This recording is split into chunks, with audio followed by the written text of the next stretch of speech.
The Donald Trump shakedown of corporations, specifically media corporations, continues.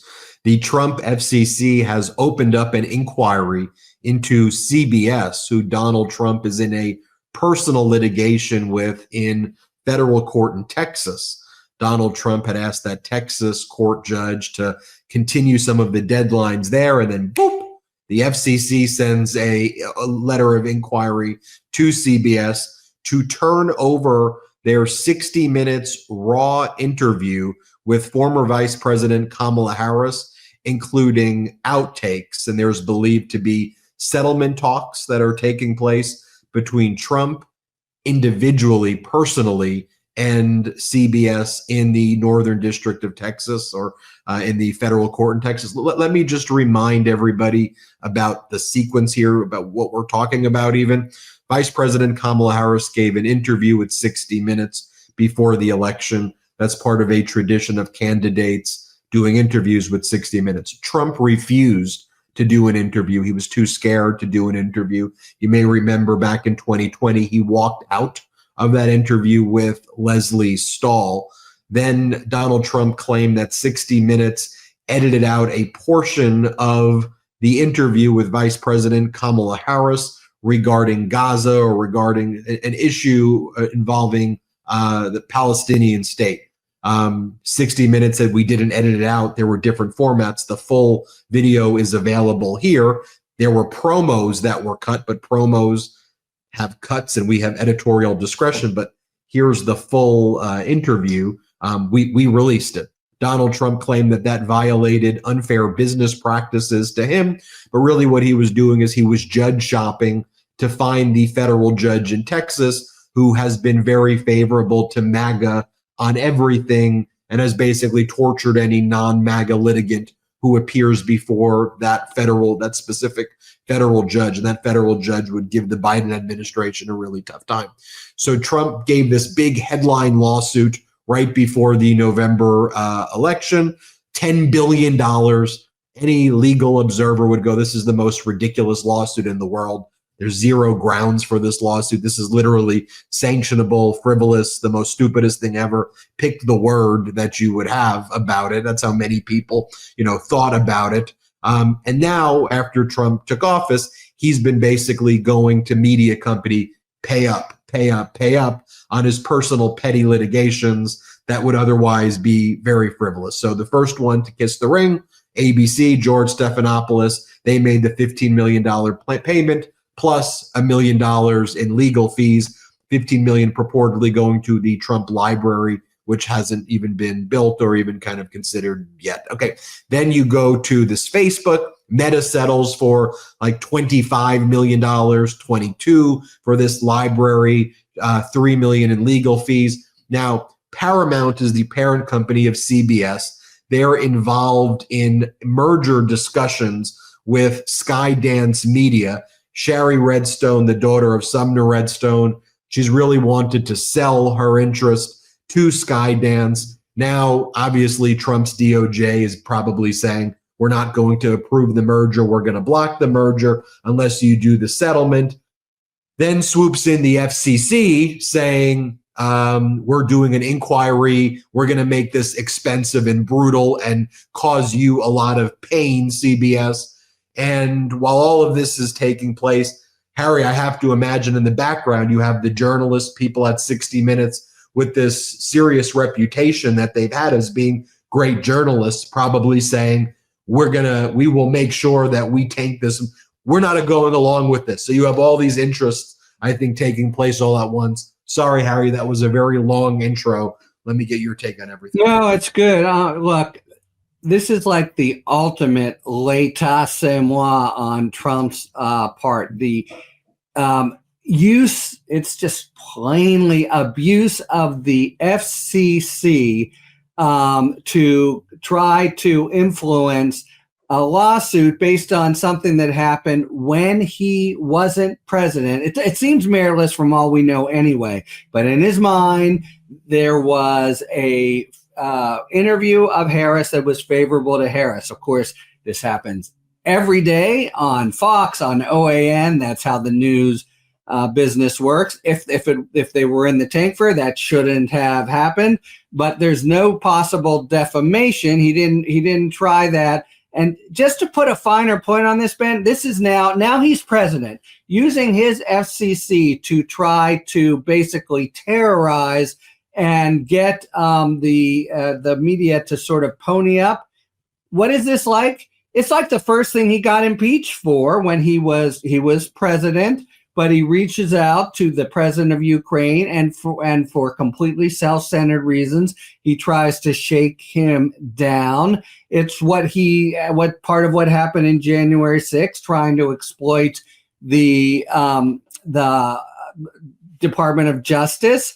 And this would be in a normal situation, at least in pre-Trump land, this would be a criminal investigation for sure. He is absolutely not taking care. He's abusing his powers to get the FCC. This is just like with the DOJ. I mean, just write this letter that makes them a little scared, Georgia, and I'll take care of the rest with my friends in Congress.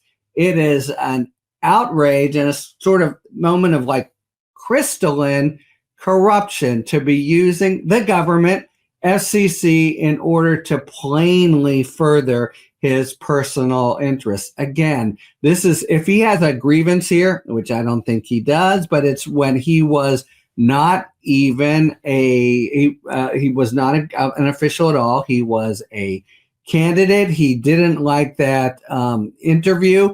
No, not even defamation. And you've mentioned it in passing, but could I just say the words that he made such a big deal about? Matt Kaczmarek, this is the judge who issued the ridiculous ruling on mifepristone, is a very right-wing, but not in a judicial way, in a policy way.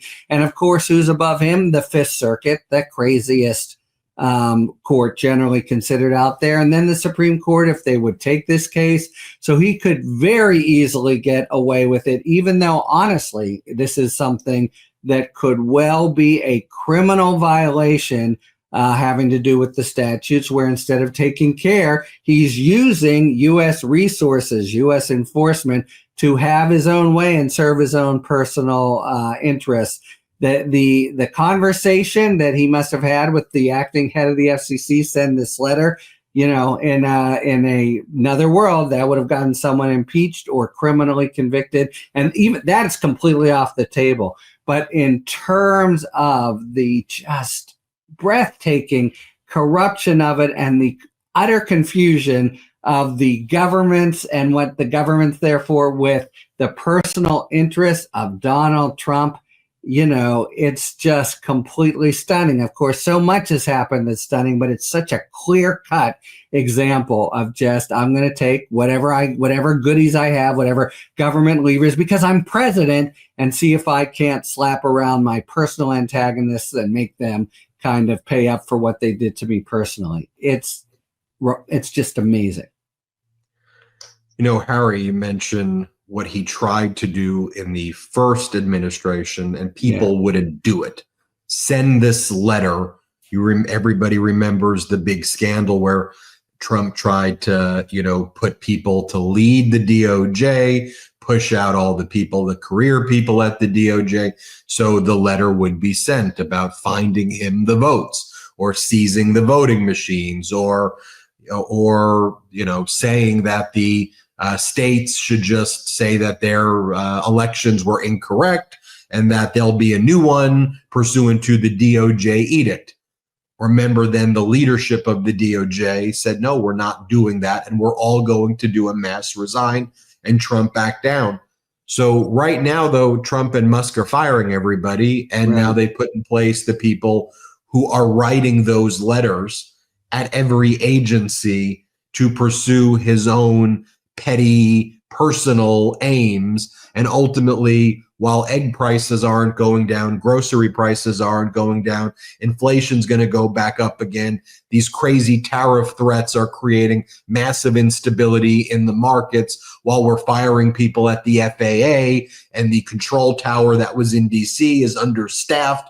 Right around the same time, there's a tragic plane crash over DC that hadn't happened in 19 years in the United States of America. While all of this is happening, you're hearing cha-ching, cha-ching, cha-ching, cha-ching, and that's Trump taking in money from these lawsuits while he's selling meme coins and making billions of dollars off the Oval Office anyway, which is not enough to satiate his and the other oligarchs' appetite for more money at the expense of we the people. I'll give you the final word.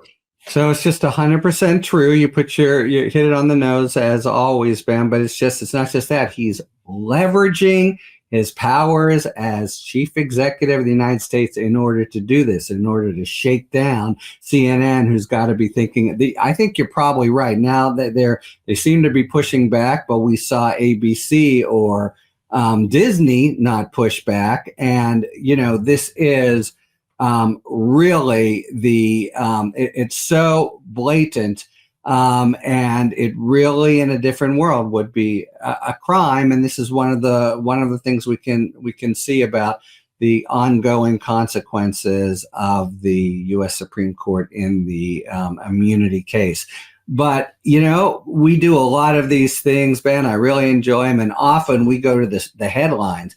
This will be today the third whatever. He's doing so much to just ransack the government that something like this, which is just for him personally, we kind of almost overlook, and yet it really is structurally identical with what got him impeached the second time around, and that was in fact the strongest bipartisan vote for removal that we've ever had. It's so blatant and so crass, and I repeat, it's for stuff he did. If any kind of claim he has, and it doesn't seem like he has one, would be when he was a private citizen. So there's just no possible excuse here. It's just the office of the presidency is Donald Trump. Donald Trump is the office of the presidency. Welcome to Putin's America. But I'll end, because it's the end of a heroin week, and just say,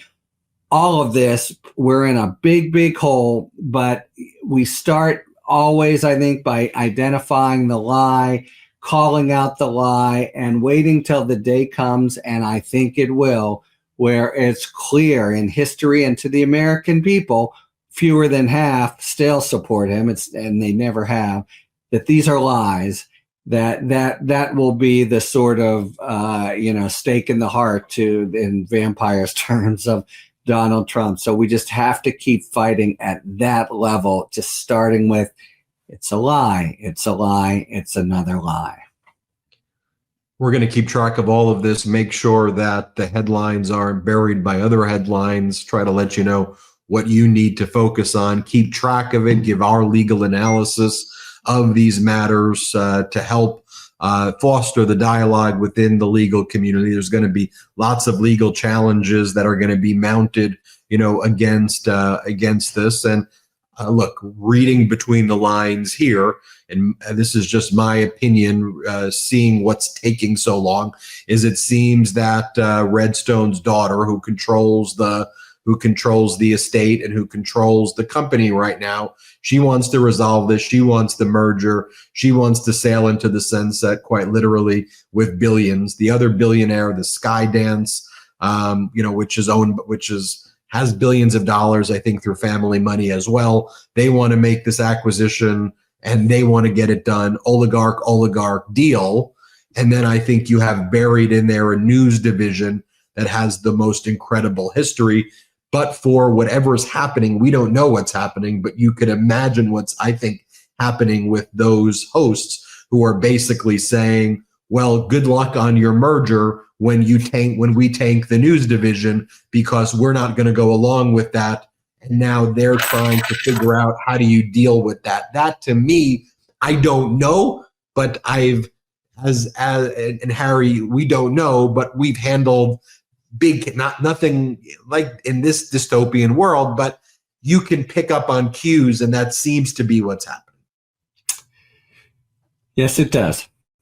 Everybody, make sure you go to the Talking Feds YouTube channel, the Talking Feds podcast, the Talking Feds Substack. It's where I get my legal news from.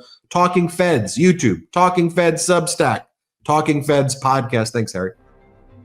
Thanks, Ben. Thanks for tuning in. If you enjoyed this video and other Talking Feds content, please take a second to like and subscribe. Talk to you later.